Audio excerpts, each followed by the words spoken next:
Hello everyone! Today we're going to explore how to integrate ConvertKit with Systeme.io easily. If you're new to ConvertKit, don't miss the free trial link in the description below. For those who are already using ConvertKit, simply log in and follow along.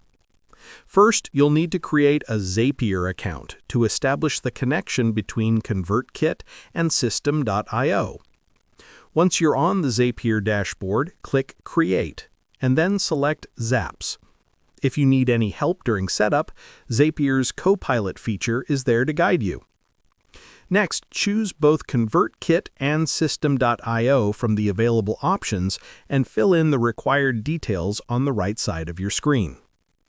To link your ConvertKit account, click Sign In and add your API key.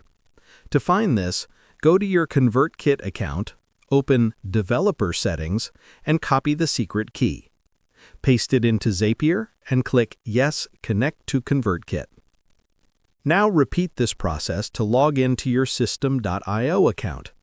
Enter your login details and your account will be connected instantly. Once both accounts are connected, take a moment to configure your settings, for example, syncing new subscribers or automating workflows between ConvertKit and Systeme.io. When you're done, click Publish to activate your Zap, and that's it. You've successfully integrated ConvertKit with Systeme.io. Before we wrap up, I'd like to invite you to a free training on building your email list while earning high-ticket commissions. My team and I have been using this strategy to make over $3,000 in commissions while growing our list for free. If that sounds like something you'd be interested in, just click the link in the description to sign up. Thanks for watching, and I'll see you in the next video.